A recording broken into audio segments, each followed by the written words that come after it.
Bonjour à toutes et à tous, bienvenue sur notre atelier Raconte-moi une histoire. Aujourd'hui, nous allons parler de l'histoire de Gédéon. Gédéon qui se trouve aussi dans l'Ancien Testament. Et nous allons voir en fait les différentes situations par lesquelles Gédéon va passer afin de renverser un certain type de raisonnement qui était dans sa famille. Et nous allons voir ce texte en comparaison avec ce que nous avions vu avec Daniel, qui avait des similitudes liées au niveau de raisonnement, de mentalité à renverser. Donc voilà, nous avons Gédéon qui était le plus petit de sa famille, qui souffrait de complexes et d'infériorité, de faiblesse, dû à sa morphologie, je présume, mais aussi par une succession de défaites qui étaient générationnelles.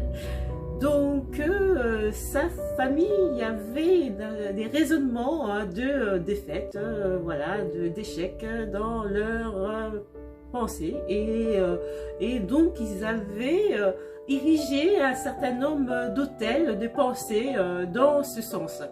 Et Gédéon fut averti par un ange pour pouvoir renverser ces situations.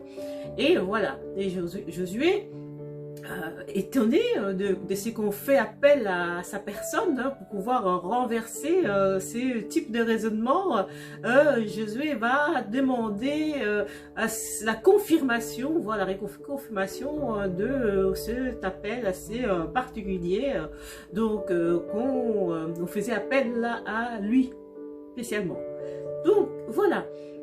Nous avons ici une famille avec un certain nombre de mentalités, des raisonnements d'échecs dus soit à des défaites, soit à des combats, soit simplement à un entêtement ou fait d'orgueil personnel, je ne sais pas, qui se sont transformés, je dirais même, à des hôtels, des monuments d'hôtels, des raisonnements, des murailles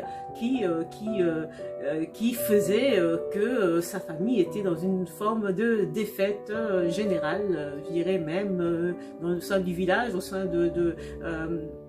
d'entités qui étaient reliées à la filiation de Gédéon. Donc ici, cet ange va demander à Gédéon de renverser ses raisonnements, voilà, assez audacieux. Donc Gédéon va accepter ce défi et celui-ci va le faire d'une manière plus subtile, voire sans que ses parents puissent savoir. Et il va renverser ses raisonnements, et lorsque ses parents ou la société autour de lui va voir que quelqu'un a renversé ses raisonnements, ça ne plaira pas à tout le monde bien sûr, mais cela était nécessaire à ce que une sorte de victoire puisse revenir au sein du troupement, au sein de l'équipe, au sein, comment on dit, du village, au sein de la génération qui était émanée Gédéon. Donc ici, Gédéon va percevoir qu'il a, comment dire, il a pu renverser ses raisonnements et va aller plus loin et va vouloir encore renverser d'autres hôtels qui étaient autour toujours de ses familles. Parce que c'est vrai que dans la vie de tout un chacun, il y a plusieurs sortes d'étapes de raisonnement, d'hôtels, de mentalités qui s'élèvent comme des murailles, qui s'élèvent comme des édifices, qui s'élèvent comme des hôtels autour de nous. Et donc Gédéon devait renverser ces raisonnements, ces mentalités d'une manière successive. Et donc voilà, un de ces raisonnements, il s'est avéré que normalement dans le combat, on doit mener un certain nombre de troupes pour pouvoir être victorieux. Et ici Gédéon, on va lui soumettre de pouvoir renverser ses raisonnements avec un moindre personnel, un moindre soldat. Donc il devait restreindre ses soldats dans lui de pouvoir renverser ses hôtels. Et c'est là pour nous dire que parfois dans des situations un peu complexes, on s'attend à ce que ce soit quelqu'un de connu, quelqu'un fort, quelqu'un qui a une réputation d'un guerrier, quelqu'un qui a une forme de stature de guerrier, qui a prouvé maintes fois qu'il pouvait être capable pour pouvoir renverser un certain nombre de mentalités, de raisonnements. Ici, on va faire appel à Gédéon, qui était le faible et le moindre de ses combattants.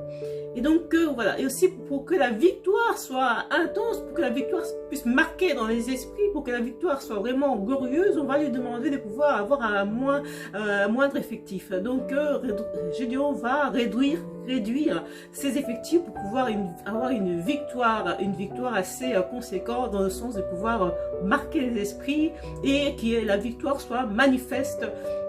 Que ce n'est pas Gédéon du seul qui aurait pu réaliser ces exploits, mais c'est à travers cet ange ou cette aide spéciale qui va comment dire, aider Gédéon à pouvoir aller de l'avant. Et ici on va voir que c'est comment dire, ses adversaires vont eux-mêmes déclarer la défaite avant même qu'il ait combattu face à eux. Donc parfois c'est vrai que parce que nous avons, comment dire, obéi, nous avons suivi notre instinct, nous avons renversé un certain nombre de pensées, il est possible que notre adversaire voit en nous quelque chose de particulier, quelque chose hors du commun, quelque chose d'hors du commun. Donc voilà, je vous encourage que parfois il existe des raisonnements, des mentalités qui sont similaires à des hôtels, des murailles,